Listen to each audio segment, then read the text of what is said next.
नमस्कार दोस्तों, technical Raju channel में आप सभी का स्वागत है। आज मैं आप लोगों को इस वीडियो में हनीवेल कंपनी के PID जिसका मॉडल नंबर DC1010 है उसके बारे में बताऊंगा। उसका पैरामीटर सेटिंग कैसे किया जाता है।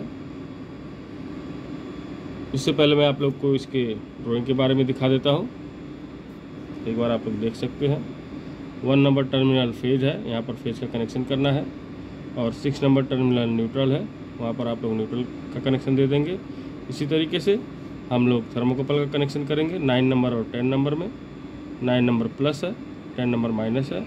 यहाँ पर आप लोग थर्मोकपल का सिंबल देख सकते हैं, और इस टर्मिनल पे आप लोग थर्मोकपल का कनेक्शन करेंगे। आइए चलिए हम लोग अब पैरामीटर सेटिंग देख लेते हैं। ये सेट पॉइंट है, सेट वैल्यू है, जितना हम लोग टेम्परेचर सेट करते हैं, और ये एक्चुअल टेम्परेचर है। इसको हम लोग ये शिफ्ट की है, शिफ्ट की को प्रेस करेंगे और हम लोग वैल्यू को चेंज कर सकते हैं। इस तरीके से आप लोग देख सकते हैं, अप की से वैल्यू बढ़ेगा और डाउन की से कम होगा। इस तरीके से आप लोग शिफ्ट की से ऐसे प्रेस करके ब्लिंक जहाँ कर रहा है वहाँ पर चेंज कर सकते हैं वैल्यू को। एक बार और शिफ्ट को प्रेस करता हूँ, मैं इसको भी चेंज करता हूँ। इस तरीके से आप लोग टेम्परेचर को सेट कर सकते हैं और सेट वैल्यू को से सेव कर लेंगे। ये हो गया।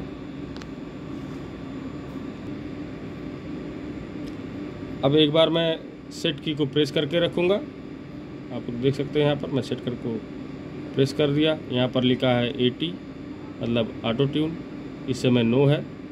एक बार इसको मैं चेंज करता हूँ, ऐसे ब्लिंक करेगा, और अब किसे आप लोग करेंगे तो यस आएगा, और सेट से आप लोग सेव करेंगे।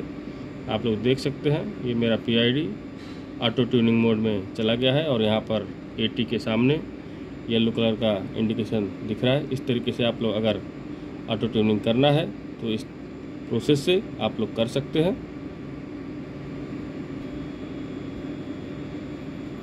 इसको मैं वापस नो कर देता हूँ, नो कर दिया। इसको मैं सेव कर दूंगा। अब मैं मेन पेज पे आता हूँ।